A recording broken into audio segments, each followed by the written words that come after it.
Mesdames, Messieurs, bonjour et bienvenue sur notre chaîne YouTube. Ici nous vous donnons la clé, alors si vous êtes nouveau, abonnez-vous et cliquez sur la cloche de notification pour ne plus rien manquer. Cela fait, on peut commencer. Le monde attend les preuves du Mali sur le soutien présumé de Paris aux terroristes au Sahel. Le 16 août 2022, les autorités de transition maliennes avaient saisi et porté plainte contre la France devant le Conseil de sécurité en réclamant la tenue d'une réunion d'urgence visant à faire un point sur la situation dans le pays. Bamako, qui a réitéré ses allégations à la tribune de l'ONU le 24 septembre dernier, accuse Paris d'avoir fourni des armes et renseignements à des groupes terroristes. Mais jusque-là, les preuves que la junte militaire au Mali dit détenir n'ont toujours pas été rendues publiques. Mardi dernier, encore, Abdoulaye Diop, chef de la diplomatie malienne, a réitéré ses accusations, donnant lieu à une joute verbale entre lui et le représentant de la France au Conseil de sécurité de l'ONU. Quelques jours avant sa remarquée intervention à New York, le colonel Abdoulaye Maïga, Premier ministre par intérim, s'exprimait à l'Office de radiodiffusion télévision nationale du Mali, ORTM, et réitérait les accusations portées le 16 août contre la France. Selon lui, les autorités françaises se sont rendues coupables de beaucoup de choses. Violation intempestive de notre espace aérien.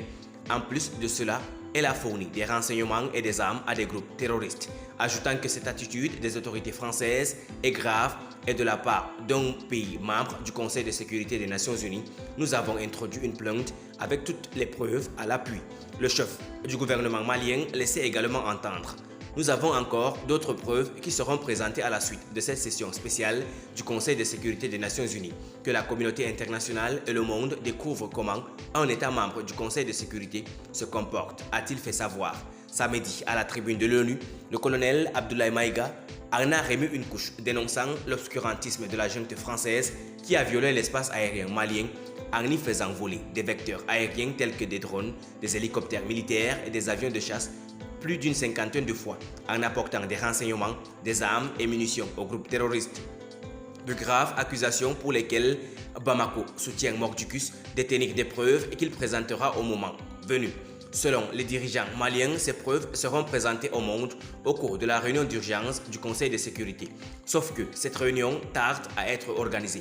Dans une correspondance adressée au secrétaire général de l'Organisation des Nations Unies, Antonio Guterres, le samedi 10 septembre 2022, des organisations de société civile et des diasporas de 15 pays africains d'expression française ont exhorté la tenue d'une réunion d'urgence du Conseil de sécurité, telle que sollicitée par le Mali, ainsi que l'inscription de la plainte du Mali contre la France à l'ordre du jour de la 77e session de l'Assemblée générale de l'ONU.